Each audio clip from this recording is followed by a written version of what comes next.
Asalaamu calaykum waraxmatullaahi wabarakaatu. daawadayaal ku soo dhowaada kanaalkeena Khalid Official.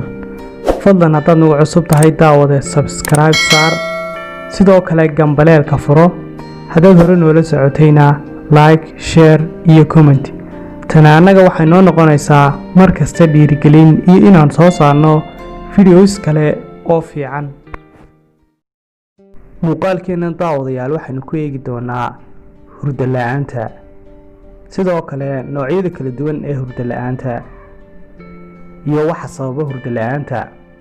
ugu dambeyn waxaanu ku eegi doonaa sidee baynu uga hortagi karnaa ama iskaga daaweyn karnaa hurdo la'aanta. hurdo la'aantu waxay ka mid tahay dhibaatooyinka la xidhiidha hurdada, waxaana qofka lagu gartaa inuu hurdo ku soo dhici weydo amba hurdada ku raagi karin xilliyada uu hurdo. dadka qaar oo ka cawda hurdo la'aanta subaxii waxay isku arkaan daal fara badan iyo tabcaan.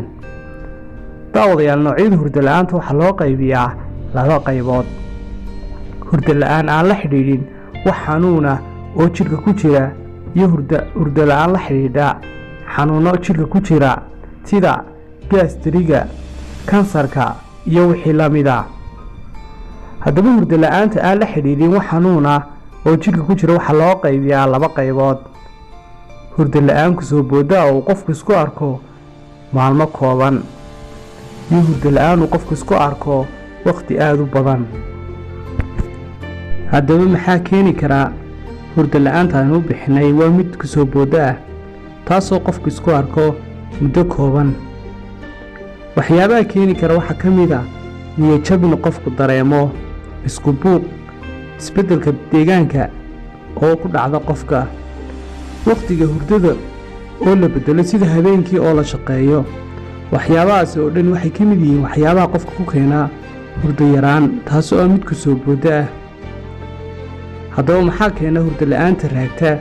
waxaa ka mid ah welwel fara badan oo qofku dareemo mar walba, diiqad amba diiqo joogto ah oo qofka ku dhacda mar walba. iyadana kuwaas waa astaamaha lagu garto qofka ay ku dhacdo hurdo la'aanta waqti badan soo haysay. maxaa ka mid ah haddaba astaamaha guud ee lagu garanayo qofka ay hurdadu ku yar tahay?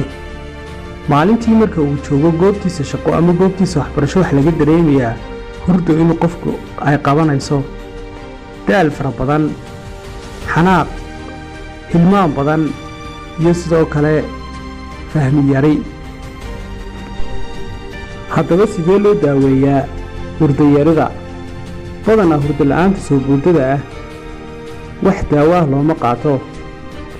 qofku waa uu helaa hurdo markii ku gudbo waxyaabihii aan soo sheegnay ee uu ka mid ahaa in uu ku dhaco qofka welwel.